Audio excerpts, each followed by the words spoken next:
Oh God, what is this? చాలా ఆశ్చర్యంగా ఉన్నది. నిజానికి ఇతను మొన్న రాత్రి 10-11 గంటల మధ్య చనిపోయాడట. శవం కొల్లలేదు, బిగుసుకుపోలేదు. మనిషి శవానికి ఉండవలసిన లక్షణాలు ఏమీ లేవు. డాక్టర్ గారు, ఈయన మనిషి కాదు, దేవుడు. 3 రోజుల తర్వాత తిరిగి వస్తారని చెప్పే వెళ్ళారు. చరిత్రలో చనిపోయి బ్రతకడం ఒక జీసస్ క్రైస్తు విషయంలోనే జరిగింది. ఇప్పుడు అలాగే జరిగితే మీరంతా చాలా అదృష్టవంతులు. బతవంచి పేగు వ్యాధి భయంకరంగా ఉన్న ఈ రోజులో 3 days శవాన్ని ఉంచడం ప్రమాదం. As a doctor I'm advising you. మీరే నిర్ణయించుకోండి. నిర్ణయించడానికి ఏముంది? శవాన్ని వెంటనే కాల్చేయండి. కాల్చడానికి వీల్లేదు. పంతులు, ఇది ద్వాపర యుగం కాదు, త్రేతాయుగం అంతకంటే కాదు. నీ పిచ్చి గాని చచ్చిన మనిషి ఎక్కడైనా తిరిగి వస్తాటయ్యా? బాబా మనిషి కాదు, దేవుడు. ఆహా, అలాగా? మరెందుకు చచ్చిపోయాడు? చచ్చిపోలేదు, శరీరాన్ని విడిచి వెళ్లారు. మళ్ళీ తప్పకుండా తిరిగి వస్తారు. ఆరి మీ పిచ్చి దొంగలెత్తుకెళ్ళా. మీకంత భక్తి ఉంటే ఆ శవాన్ని కాల్చేసి ఆ బూడిదిలో కుండలో పెట్టి దానికి గుడి కట్టి పూజలు లాంటివి చేసుకోండి. అదే పద్ధతి. అంతేగాని ప్లేగు వ్యాధి ప్రళయ తాండవం చేస్తున్న ఈ సమయంలో ఈ శవాన్ని ఇక్కడే ఉంచేస్తే ఊళ్ళో వాళ్ళకెంత ప్రమాదమో తెలుసా? అలాగని తొందరపడి శవ సంస్కారం చేస్తే మానవ కోటికే మహాప్రమాదం. అది నీకు తెలుసా? ఇదిగో నానావళి, పిచ్చి వాళ్ళ మాటల్లో మీరు చచ్చు రోజులు చచ్చిపోయాయి. పోలీసుల్ని పిలవకముందే శవాన్ని దహనం చేయండి. బలాన్ని బలగాన్ని చూసి బెదిరిపోయే రోజులు అంతమయ్యాయి. భాటే, నువ్వు శవంగా మారకముందే ఇక్కడి నుంచి వెళ్ళిపో. ఓరి మీ తస్సదియ్యా, మీరు మనిషిని దేవుడు అనుకునే పిచ్చివాళ్లే అనుకున్నాను. శవాన్ని కూడా పూజించే పరమ మూర్ఖులని ఇప్పుడే తెలుసుకున్నాను. భాటే, మాటి మాటికి పవిత్రమైన బాబా శరీరాన్ని శవం అంటే ఊరుకునేది లేదు. శవాన్ని శవం అనక దేవుడు అనమంటావా? నేను ప్రజల మంచి కోరే చెప్తున్నాను. ప్రజలంటే కన్నీరు మున్నీరుగా విలపిస్తున్న వీళ్లు గాని కపటత్వంతో నాస్తికత్వంతో పైత్య ప్రలాపన చేస్తున్న నువ్వు కాదు. కరెక్ట్ గారు, మీ అర్థం కాని భాషను కాసేపు కట్టిపెట్టండి. ఇది మా ఊరి సమస్య. మేము తెలుసుకుంటాం. తేల్చండ్రా, ప్లేగు వ్యాధి పెను తుఫాన్ లాభిస్తున్న ఈ సమయంలో ఈ శవాన్ని ఇక్కడే ఉంచి మీరందరూ చస్తారా, లేక పూడ్చిపెట్టి మీ ప్రాణాలు కాపాడుకుంటారా? బాబాని ఇక్కడి నుంచి అంగుళం కూడా కదులుతాను వీలే. ఊరు శ్మశానంగా మారుతుంది. బాబా లేని ఈ దేశమే మాకు శ్మశానంతో సమానం. ఇక ఈ ఊరితో మాకేం పని? కన్నీటి సముద్రంలో మునిగి ఉన్న ఈ భక్తుల గుండెల్లో మంటలు రగల్చకపోతే ఆ మంటలు నిన్ను కాల్చి కాల్చి మార్చి మార్చి బూడిదగా రాచక ముందే ఇక్కడి నుంచి వెళ్ళిపో. మీరు కోరినట్టే వెళ్ళిపోతాను. కానీ ఒక్క విషయం గుర్తుంచుకోండి, రేపు సూర్యుడు అస్తమించే సమయానికి మీ బాబా లేవకపోతే మీ దేవుడే అడ్డగించిన, ఈ దేశమే అడ్డొచ్చిన ఈ శవం శ్మశానానికి వెళ్ళి తీరుతుంది.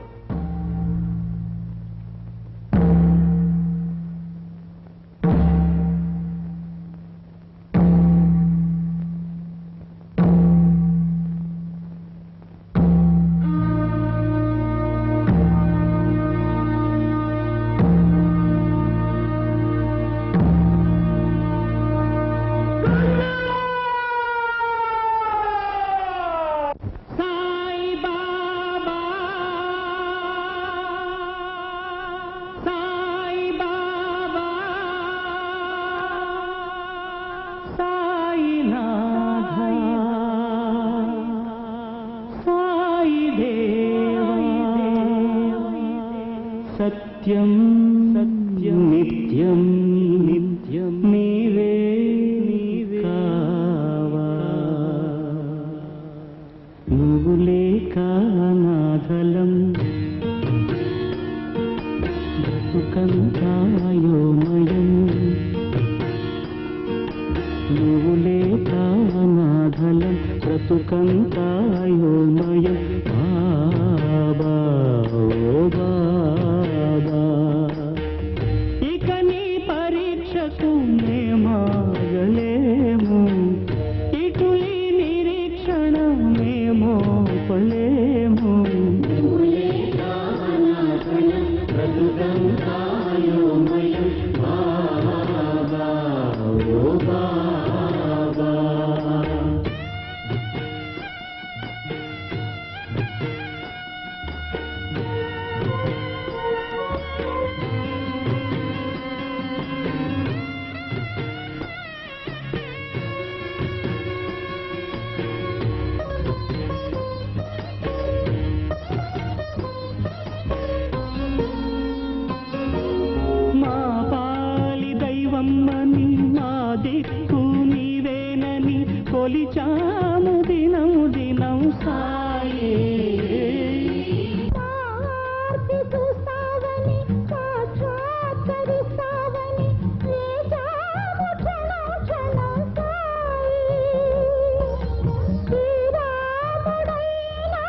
కదా మా బాబా నువ్వులే కానాదలం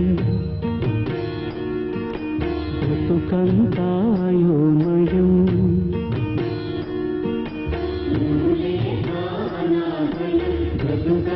బ్రతుకంతాయోమయం బాబా ఓ బాబా.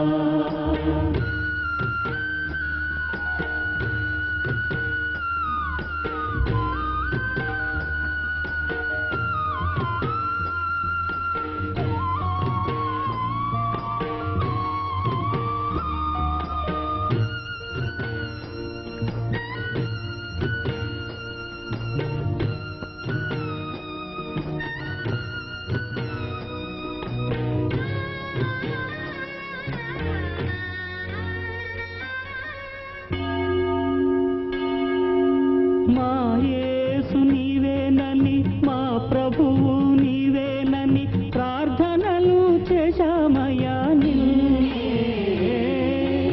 అల్లాగా వచ్చావని సల్లంగా చూస్తావని చేశాము సలాం సలాం నీకే. గురునానకైనా గురు గోవిందైనా గురుద్వారమైనా నీ ద్వారకేనని నీ భక్తులైనాము సాయి. రావా బాబా రావా,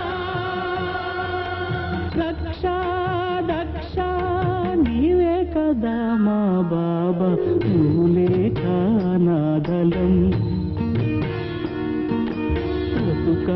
బ్రతుకంతాయోమయం.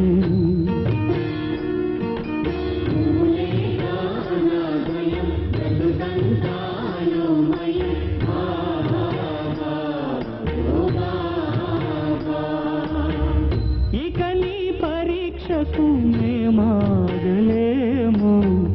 ఇటు ఈ నిరీక్షణ మేము పలేము.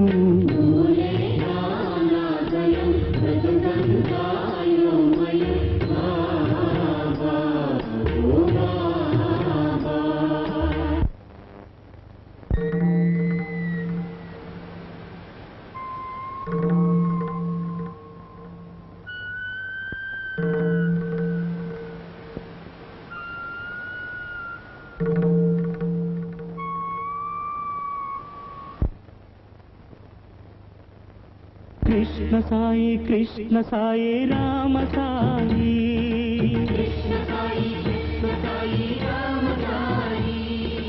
అల్లా సాయి మౌలా సాయి,